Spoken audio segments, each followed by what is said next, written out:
kekuasaan.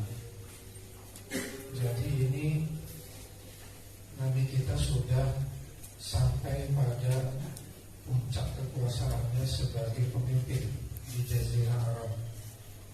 Sebagaimana anak-anakku belajar, Nabi kita dulu dari yatim berjuang puluhan tahun menegakkan keislaman, menegakkan tauhid dan menegakkan kemanusiaan. Dari begitu lahir sampai beliau diangkat menjadi nabi, sampai berjuang berdarah-darah bersama para sahabat, maka sampailah pada satu titik Nabi menjadi pemimpin seluruh Jazirah Arab. Ketika itu seluruh kabilah-kabilah takluk di bawah kekuasaan Nabi kita. Baiklah, kami mengangkat saudara menjadi pemimpin kami. Dan itu terbentang dari Saudi Arabia sampai ke Teluk, negara Teluk.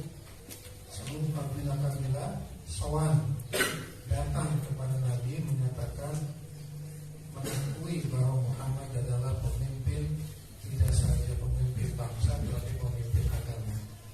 Makanya ini kekuasaan yang luar biasa yang diberikan Allah kepada satu makhluk yang namanya Muhammad.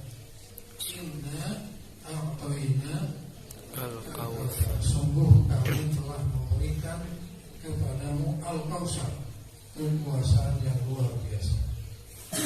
Oleh sebab itu, fasholli li rabbika wanhar, maka oleh sebab itu kamu harus melakukan sholat. Sholat di situ artinya bukan sekedar sholat yang 5 waktu, tetapi simbol dari seluruh ajaran agama Islam yang berbentuk perintah. Jadi disebut hanya sholat, padahal yang dimaksud adalah tegakkan agamamu, tegakkan perintah-perintah Allah dengan sesempurna mungkin.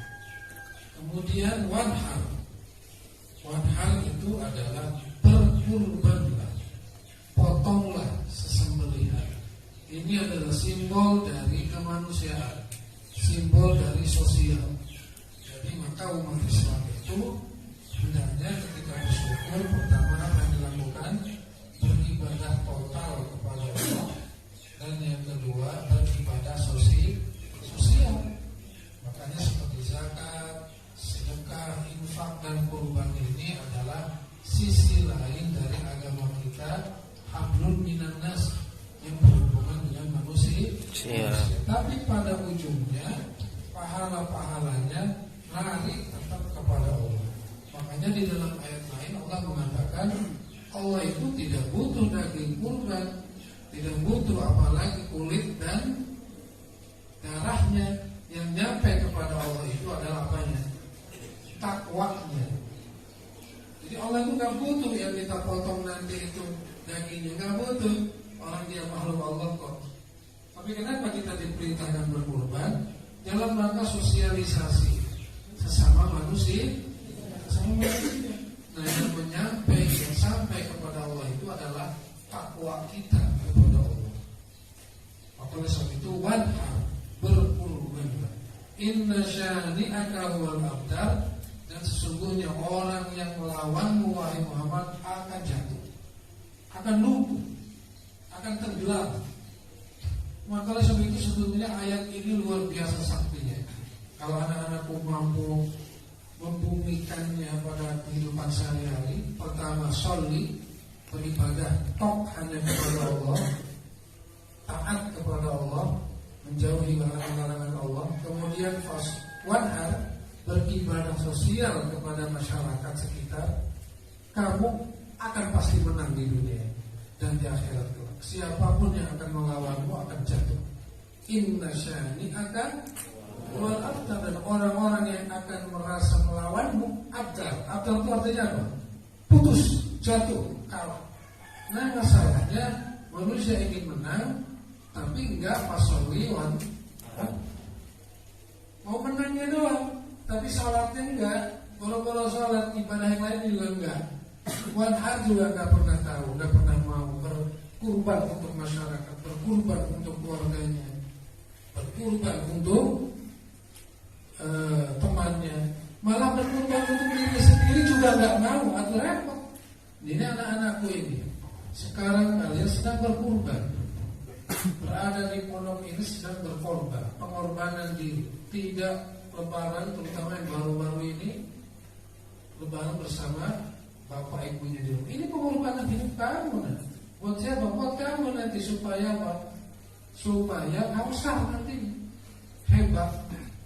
Nah kalau masa mojok terus di belakang ibumu itu minta dikeloni terus, kapan kamu menjadi orangnya?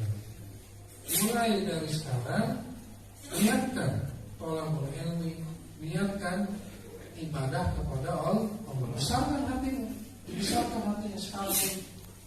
Mulai belajar tawakal kepada Allah, bertawakal kepada Allah. Jadi ini urusan besar ini. Sejarahmu ini mulai dari Idul Kurban ini, yang terutama yang baru-baru ini. Kan baru kali ini ya, lebaran di tempat orang ya. Lebaran di pondok baru kali ini kan? Iya, makanya ini pengorbanan. Insya Allah pengorbananmu ini tidak akan pernah sia-sia. Asal lillahi ta'ala. Jangan berkecil hati. Bapakmu diganti oleh guru-gurumu, ibumu juga diganti oleh guru-gurumu, saudaramu di rumah diganti oleh kakak-kakak kelasmu. Semuanya harus berbangga hati, semuanya harus berbesar hati dan berbahagia di bulan penuh keberkahan ini. Audio Jungle.